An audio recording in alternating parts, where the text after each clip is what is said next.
বাড়িটা দিলে বলতে পারবো না, আমার নাম যেমন কোনো জায়গায় থাকে থাকে না। আমি অপরে শিখাই কত নীতি কথা বলে, তাই না আপনাদের সবার জানা। নিজেরে শিখাই না, নিজেরে শিখাই না, নিজে আমল করি না, নিজে পালন করি না, চর্চা করি না। আমরা যেন এক ভাই আর এক ভাইয়ের জন্য প্রার্থনা করি, সবার ভক্তি অর্জন হোক, কাশ্মীর পথে যেন সবার মূর্তি হয়। আমরা সবাই যেন সব ভাই বোনদের প্রতি আমাদের এই অনুরোধ।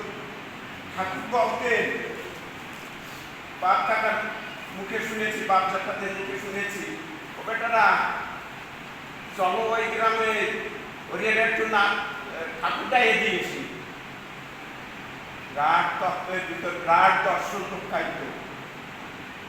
সেই কথাটাই বলছি আমি সহজ করে। আমরা এক ভাই আর এক ভাইয়ের জন্য প্রার্থনা করি। এক ভাই যদি বিপদে পড়ে আনন্দ থাকে, তাকে আরো আনন্দ দিই, তার বিপদ থেকে তাকে মুক্ত করুক। আমরা এই প্রার্থনা সবার জন্য যেন করি। ঠাকুর এত কৃপাময়, এত দয়াল। আমার 67 বছর বয়স চলে, 67 শেষ হয়েছে এই 29শে বৈশাখ। 68-তে পা দিয়েছি, ঠাকুর রেখেছে। আমরা 5 ভাইয়ের 3 ভাই বিগত হয়েছেন, ঠাকুর তাদের নিয়ে গেছেন। মনে হয় এবার আমার সিরিয়াল চতুর্থ। আমার ছোট আর এক ভাই আছে, 2 ভাই আছে, সব বিচ্ছিন্ন। 4 ভাই ভারতে। অসীম কৃপা। আমাদের মতো চাষি পরিবারের ছেলে মেয়েরা এত ভালো হবে, এত ভালো পজিশনে আসবে একমাত্র কাশী কৃষ্ণের কৃপায় সম্ভব হয়েছে। সে যে কত কৃপাময়, আমরা তাকে ডাকতে জানি না, আমরা তার কৃপা যোগ্যও না। তিনি না চাইতে যাবি, আমরা খালি তাকে একটু স্মরণ করলে হয়।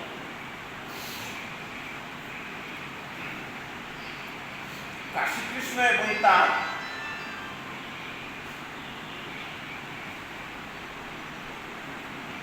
তেহরি অংশ আচার্য সুরেন্দ্র বিশ্বাস ঠাকুর, ওই দেওয়ার সেই দেহের ভিতর কোন পার্থক্য নেই। এটা আপনারা একটু চিন্তা করলেই পাবেন। এক শরীরে তাকে দেখতে পাবেন। ওই মূর্তি আনতে পারলে সেও আসবে, সে আসলে কাশী কৃষ্ণ আসে। একবার না বহুবার এটা প্রমাণিত। শুধু আপনারা একটু, গুরুদেব এত সহজ করে দিয়ে গেছে, এত দয়ালু ঠাকুর। 3 বেলা 6 বেলা আমাকে নাম নেওয়ার কথা আছে শাস্ত্রে, 6 সন্ধ্যা। সেই জায়গায় আমাদের অর্ধেক করেছে 3 সন্ধ্যা। 3 বেলা একটু 108 বার ইষ্ট নাম জপ করতে বলেছে। আর যে যত পারে, যে অবস্থায়, সূচি অসুচি সর্ব অবস্থায় যদি অভ্যাস করা যায়। আমি একদিন বলছিলাম, বাবা এই যে আমাদের সঙ্গে এই যে গুরু ভজনা পূজা পদ্ধতি এত কঠিন, যে আমাদের দ্বারা হয় নাকি, সোজা করা যায় না? গুরুদেব বলেছিল, বাবা সব মন্ত্রের একমাত্র দেখবা সব এক জায়গায় এসে যাবে, শুধু ঠাকুরকে স্মরণ করতে পারলে, ওই নাম দিলে সব শাস্ত্র পড়া হয়, সব কিছু হয়। এই যে কত জ্ঞান গভীরের কথা আমরা সেই সময় মূল্যায়ন করি নাই, সুরেন্দ্রর কথা আমরা মূল্যায়ন করি নাই। আজ অর্জুনা আশ্রমের যে অবস্থা, তিনি ঠাকুর নিজে মুখে বলে এসেছিল কাশী কৃষ্ণদেব, নলিন তুমি মার্ডার কেসে করছো, এইখান থেকে পশ্চিম দিকে একদিন হাঁটবা, সোজা একদিন, যেখানে যে সন্ধ্যা হবে সেইখানে অবস্থান করবা। ঠাকুর সে সময় তো কিসেন বয়, ওই যে ডরে যে কিসেন বয়, ওই এক কোলায় যে এক ডরে তামাক খাইতে 2 জন বেশ পক্ষতা ছিল।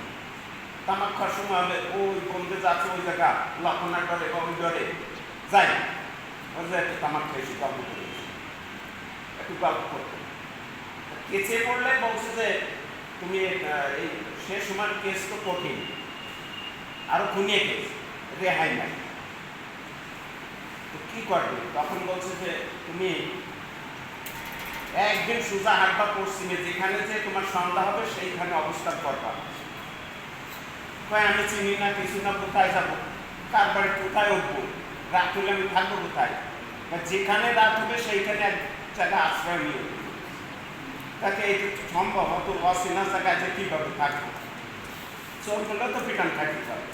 আর যে বিগার নলিন গোসাই যে শরীর স্বাস্থ্য আগের লোকের সবার শরীর স্বাস্থ্য খুব ভালো ছিল, বলছে তুই যে জায়গা যাবি ডাকলে আমাকে পাবি, এবং ওখানে আমি নববৃন্দাবন নিলাম, তুই যা।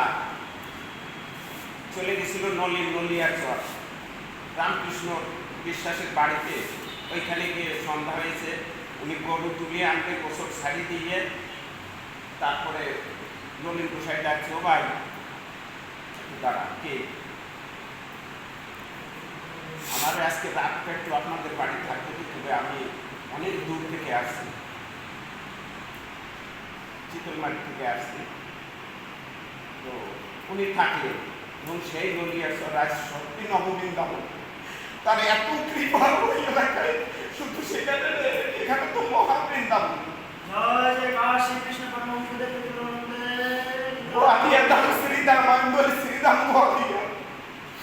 আপনারা বলছেন ভালো লেগেছে যে ভক্তবৃন্দ এখানে আসলে আমরা কাঁদতে হই, কিন্তু আমরা মনে করি এখানে একটা বৃন্দাবন উন্নত আমাদের থেকে।